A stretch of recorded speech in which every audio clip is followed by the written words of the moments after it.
बहुत पुरानी बात है। एक सरसब्ज और शादाब वादी में एक छोटी सी मगर खुशहाल रियासत थी जिसका नाम नूरिस्तान था। नूरिस्तान की खास बात यह थी कि वहाँ के लोग निहायत सादा, मेहनती और एक दूसरे का ख्याल रखने वाले थे। इस रियासत का बादशाह ज़रीन शाह अपनी राया में बेहद मकबूल था, क्योंकि वो इंसाफ पसंद, रहम दिल और दाना था। ज़रीन शाह का एक ही बेटा था जिसका नाम शहजादा सलीम था। शहजादा सलीम ज़हीन तो था, मगर उसमें एक बड़ी कमज़ोरी थी। वो वक़्त की कदर नहीं करता था। वो ज़्यादातर वक़्त खेल कूद, शिकार और महफिलों में गुजार देता।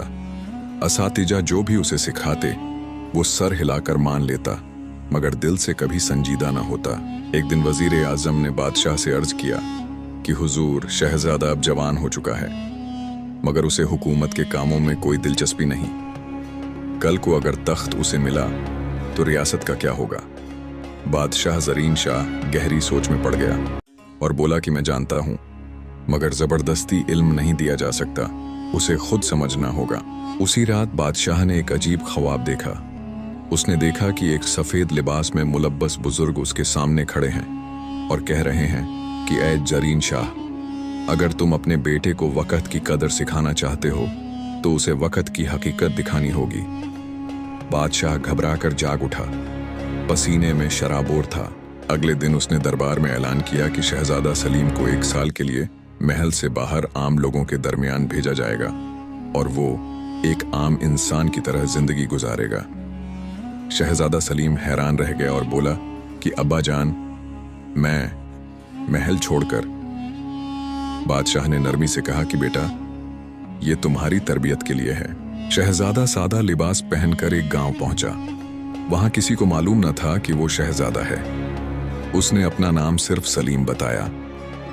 गांव में एक बूढ़ा किसान था, बाबा यूसुफ, जो निहायत गरीब मगर इंतहाई मेहनती था। सलीम ने उसके साथ काम करना शुरू किया। पहले ही दिन सलीम थक गया और बोला कि बाबा, इतनी मेहनत रोज करते हो। बाबा यूसुफ मुस्कुराया और कहा कि बेटा, अगर आज काम न करूं तो कल भूखा मर जाऊंगा। ये जुमला सलीम के दिल में तीर की तरह लगा। एक दिन बाबा यूसुफ बीमार हो गया, खेत में काम न हो सका। उस दिन घर में खाना नहीं बना। सलीम ने पहली बार भूख को करीब से महसूस किया। उस रात उसने सोचा कि मैं महल में एक दिन भी देर से उठता था तो कुछ फर्क नहीं पड़ता था, मगर यहाँ एक दिन जाया हो जाए तो जिंदगी रुक जाती है। कुछ दिन बाद सलीम जंगल से लकड़ियां लेने गया। वहां उसने एक जख्मी परिंदा देखा जो उड़ नहीं सकता था। सलीम ने उसे उठाया और घर ले आया।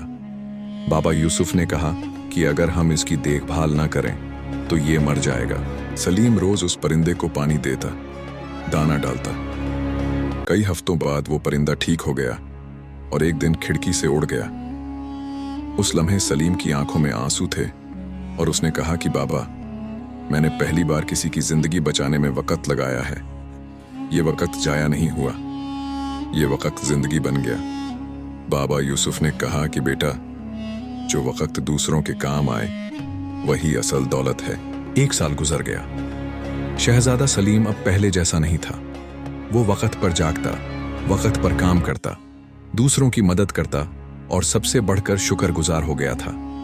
जब वो वापस महल आया तो बादशाह ने उसे पहचान ही नहीं पाया और कहा कि तुम तो बदल गए हो बेटा। सलीम ने सर झुकाकर कहा कि अब्बा जान, मैंने वक़्त की कीमत सीख ली है। वक़्त सोना नहीं, वक़्त जिंदगी है। कुछ अरसा बाद ज़रीन शाह का इंतकाल हो गया और सलीम बादशाह बना, मगर वो पहले जैसा बादशाह नहीं था। उसने महल के दरवाजे गरीबों के लिए खोल दिए, किसानों के टैक्स कम किए, स्कूल बनवाए, यतीम बच्चों के लिए इदारे कायम किए। लोग कहते थे कि वो जानता है कि ताकत तख्त में नहीं बल्कि वक़्त को दुरुस्त इस्तेमाल करने में है।